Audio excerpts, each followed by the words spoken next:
Hold on. Okay. And Okay. it's recording. Okay, welcome back to my channel, everybody. Today we're going to do a podcast with the amazing Joseph Dockery.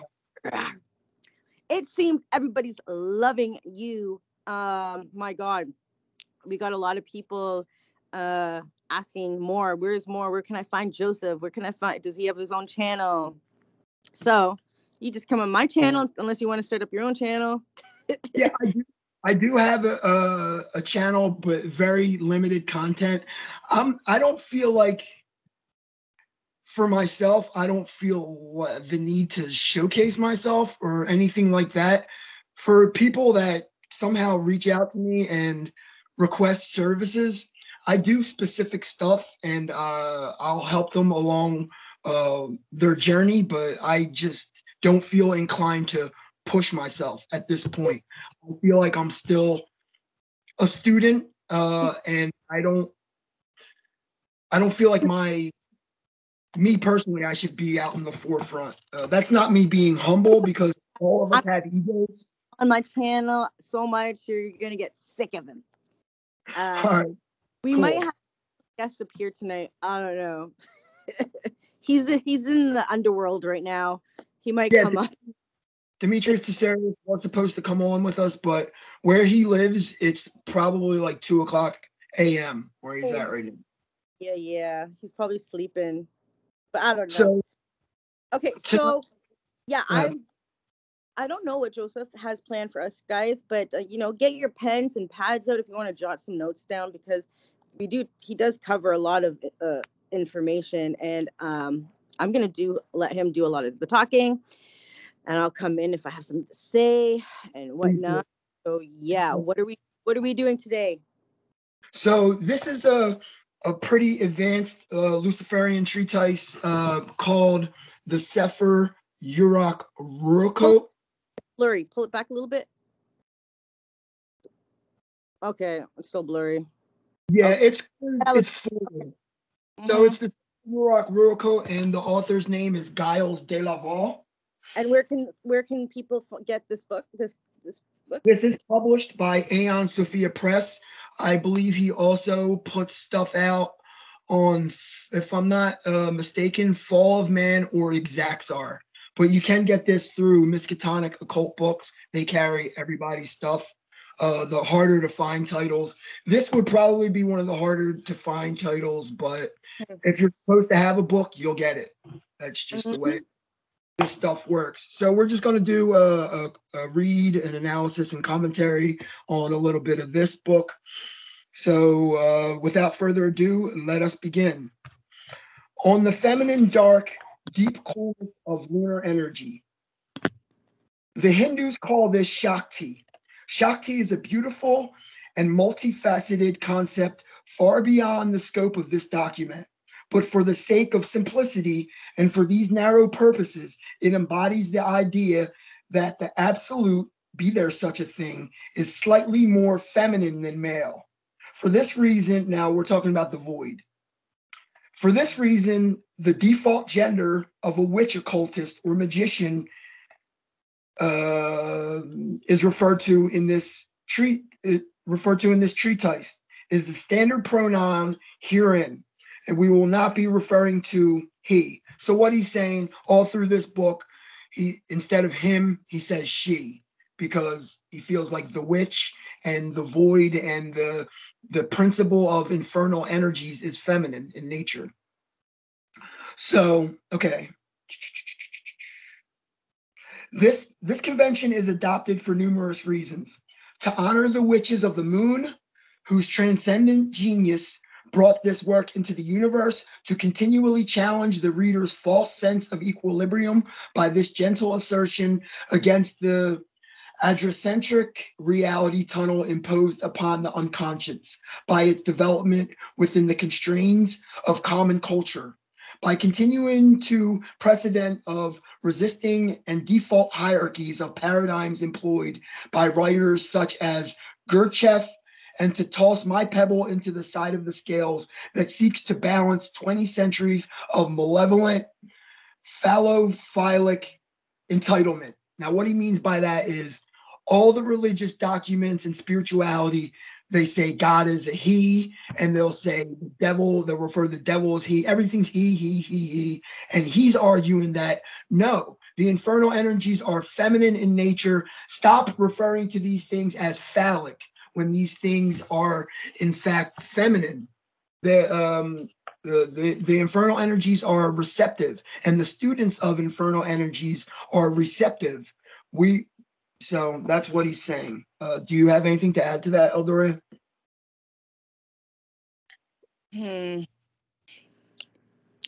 Well, okay, yeah. So if they are, is he talking about like the main source is feminine? Because Yes. I mean, I always thought it's more both, like female and male together. Androgynous. Yeah, I don't know. And then you can take form, whatever you can pull into you, what energies that you need. But on his, I guess what he's trying to explain is like how man has taken it and only put it the dominant energy as male, and he's saying no, the dominant energy is female, right? Yes, that's exactly Okay. what. And I brought this point up in the last podcast we did, that most cults were based off of solar phallic deities, and in fact Luciferian treatises are built off of the lunar feminine principle. You down the line, primal craft, if you look at the top of the hierarchy, it's Hecate. It's not some Tiamat, Pate, yeah. And even Lucifer is dark masculine. So that's the black sun. The normal life-giving solar deities, they are forceful. They're forceful. That's the best way I could put it. They're assertive, they're forceful, and yeah. So continuing on. On the three witches of the second death, who are the gateway to the lunar mysteries. These three entities have taken various forms and guises through history, and this will be discussed later. For now, let me introduce you to the three beings who are the gateway to all nocturnal magic. The White Witch, formless, weeping maiden, waxing moon, is your spiritual and divine daughter. The Red Witch, sustaining, jealous, and procreative, full moon, is your spiritual and divine lover, regardless of your gender. The Black Witch, the devourer, the killer, the waning and new moon, is your spiritual and divine grandmother. On my conversations with the three witches, upon which revelations this book exists, and which are beyond the scope of this discussion, on the blackness of magic, for the purposes of paradigm of this discourse, we say that all magic is black. What we commonly call white magic is nothing more than the unthinking raw currents of black magic, used with good intentions. The problem with good intentions is that they say the road to hell is paved with them. One witch's blessing is another's curse. One attempt to help is yet another's catastrophe. Since intentions are relative, they cancel out, and we are left only with the utilization of raw, amoral, negative cosmic energy and its consequences. It has been said that white magic is black magic, practiced by witches who fear the dark. The witch need not distance herself from the source of her power. She should give the devil his due. Magic can be no more virtuous than a PA system at a church revival is powered by Pentecostal electricity. Raw, negative energy is what it is. On the supreme master of all magic, the devil, for the purpose of this work and in the general meaning of the word, is indistinguishable from and refers to Satan, the prince of darkness, enemy of mankind, and imposer of what the right-hand path refers to as divine will. The devil is the prevailing exarch of witchcraft. Specifically, Satan is to be viewed as the spiritual essence of the adversity and enemy, the anthropomorphic essence of negation, the mystery of inequity and unthinking rejectionism, the living paradox of transmissible voiding and sentient connective membrane between symbol and referent within the sign of non-being. He is the scapegoat, blamed by all who fear their own demons, and as such, the supreme repository. Like, I don't know if you've got noticed, but this guy uses $1,000 words in every one.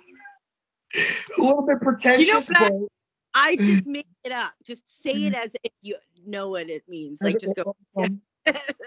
No, we won't even notice the difference.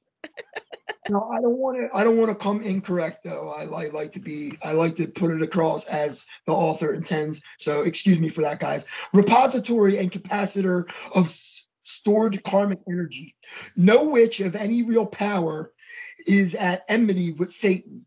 For the purpose of this exercise, mythos herein, Satan is the presiding force and goat-headed crowned exarch of these mysteries, king of all heathens and crown prince of witchcraft. On the satanic nature of witches, all who practice witchcraft has placed themselves through no fault of their own at bitter enmity with half of the world. The Judeo-Christian Islamic triad of monotheist, unviolent literalist religions condemns and prescribes uncompromisingly and without exception all forms of magic, divination, sorcery, and witchcraft in scriptures which they hold to be immutable, literal, unchanging, eternal decree of their creator, punisher deity. By embracing witchcraft and occultism, a witch enlists, like it or not, in the war. Nay, an ongoing campaign of genocide that has been declared against her and is conscripted by the collective unconscious loathing of billions to the rank of foot soldier in an army of resistance against not only the herd and their shepherds, but against the very idea of the herds and the shepherds. They declared this war, not us. It is they, not us, who pray and long for the day of reckoning, when their supreme being has promised to perform a final ethnic cleansing, which consigns all who practice our art to pitiless and endless torture and damnation. By running from the satanic source of the witch's power, she will only succeed in diluting her potency by degrees of separation as a force of interchange and the change in the universe. No witch worth her salt has any problem embracing the goat-headed brayer of utilizing opposition to the hierophant shills of the right-hand path. It is we who have been relegated to the devil by the hateful entitlement prescriptions of the character of God programs. So we, when through no fault of our own, are branded the enemy. So be it. Enmity it is, hail Satan. On the one unbreakable law of witchcraft, do as thou wilt. This is the one and only self-evident injunction of free will, and the only commandment that cannot be sinned against. A witch cannot sin. Sin is a trick used by the kings to save money on shackles. Its use is a tool of manipulation. It is taught to their shills, subservient priesthoods, and water carriers to keep common folk in line. Sin is an economic measure taken by the owner of the slaughterhouse to keep the sheep in their pens without having to buy locks. Complaint ready for the day of shearing. Only action and its consequences are relevant, along with the witch's ability to use both to learn and grow and prevail. Sin is a social construct. The witch's law is herself an interaction with the laws of action and consequence, governing her actions and possibilities of physics and the rewards of punishment, returned to her by mastery of the self and crucible of cause and effect. Now, guys, we've read about a page and a half, and he said a mouthful. He said what a lot of authors cannot get out in a fucking entire book. Do you have any reflections on what was just discussed? Yeah, I mean, like, he basically put it down, because it's the truth. Sin, this is meant to control the masses in a huge thing. And it's funny because throughout time and throughout centuries and civilizations, sin has changed. Doing bad things have changed. Like hundreds of years ago, it wasn't the same. Doing something like now, homosexuality is so open and caring and loving, and we're some parts, there are still people that obviously are fucking but as a whole, people would that's a sin, and kill them, and just but that was a way to that the politicians and the government controls people, is by fear. And like I said in our last video, I really truly believe that it's in your spirit and your soul. If you have that Luciferian spirit, if you're a person that's just you just know the shit ain't working, this isn't right. Can you sit there and watch someone get beat up, or can you just walk by and film them? What fucking type of person are you? Who are you? Because in the end, who are you? It doesn't matter what sin is, or it doesn't matter what is. It's what's your moral compass. You know what I mean? It's who you are as a person, and getting away from the shackles of the system without being afraid to stand up and going against the grain. And that's why this path is extremely important for us, because it teaches us that that we're right, and sometimes when you're growing up, you don't have answers, but think there's things that are wrong and you don't know where to go. And then you have these authors and these occult people who have reached certain levels that can put stuff down for you so you can read it and understand what's really going on. So yeah, you're exactly right. It's up to the Luciferian or Aramanus or whatever you want to label yourself to develop your own personal code of ethics. Now, another thing he was saying is this war was declared upon us. We didn't put out various treatises saying that we're going to persecute Christians, and when they die, they're going to be roasted at the stake and tortured for all eternity. No, this is all a made-up paradigm. They placed upon us. And he's also saying that the devil is our ruling exarch. And when the devil accepts you into his army, he prepares you as a foot soldier.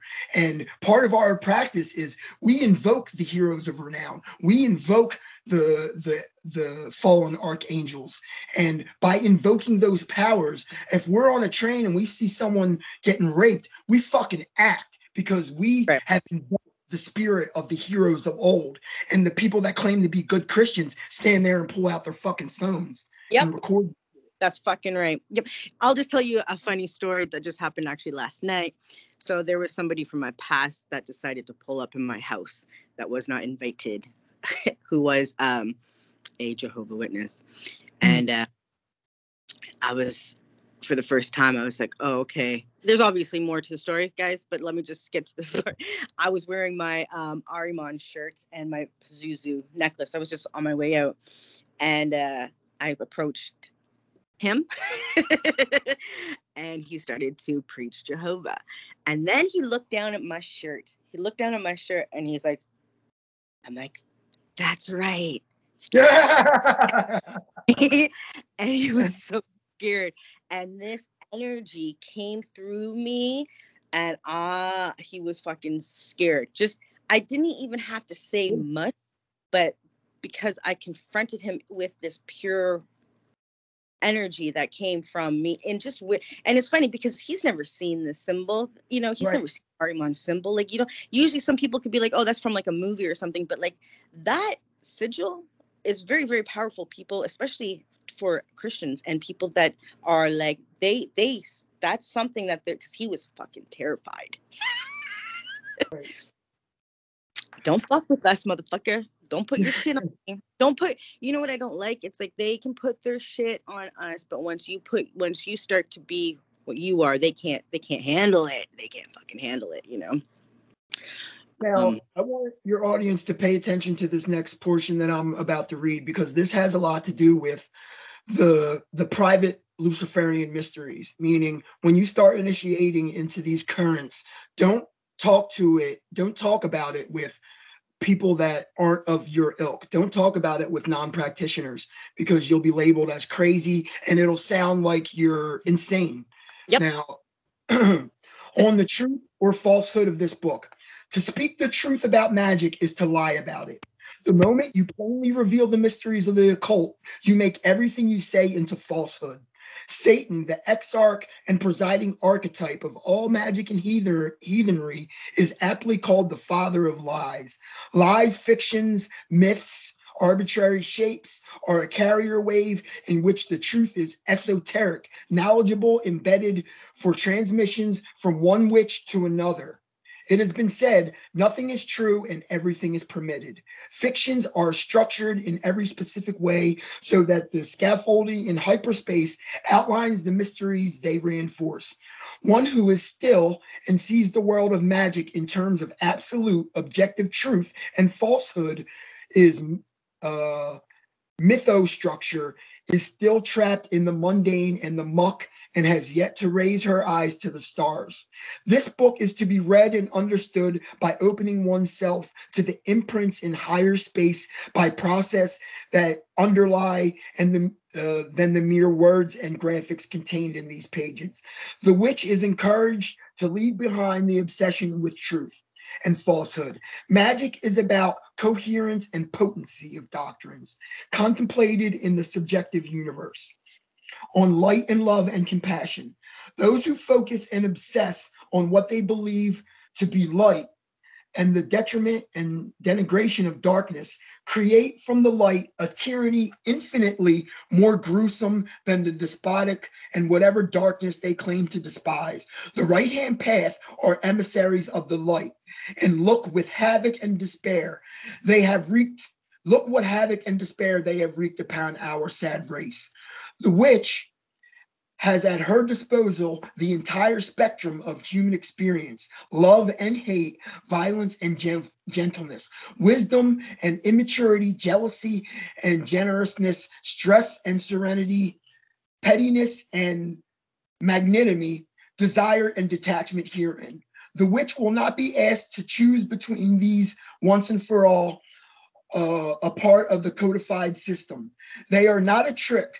Questions on mean-spirited tests given to her by a universe out to entrap her. They are rather frequencies along rich, complete, energetic continua to absorb, understand, and apply judiciously towards mastery of her contemplative and experiential universe. This is why witches have been so feared, and why the soldiers of the so-called light, senselessly stomping their way through history, have been shackling our ancient family with commandments, judgments, and injunctions since our temples were first burned in the fog of history. Nothing is more dangerous to those who have unjustly installed themselves as our leaders than a liberated, reasonable, open mind for whom all options are perpetually on the table. Yeah. On good and evil. Did you want to say something? Well, yeah, because it's kind of like what I was saying. It's like you're going to be tested throughout your life. Like, I remember, I mean, you got, you see some throughout history, Christians killing masses, villages, trying to convert them. And if they don't get converted, they fucking rape their children, you know. Burning out temples and our libraries because they're afraid of the liberation of humankind. Yeah. What's going to happen? It's inevitable. Like Thanos said in the movie, I am inevitable. Like he was speaking on behalf of the devil. I am inevitable. Like each human in their own time will confront his or her shadow. And if it's properly, if you reconcile with your shadow properly, then you become the most dangerous person on this planet. Okay, wait 1 second. I'm gonna end this clip and we're gonna do another one.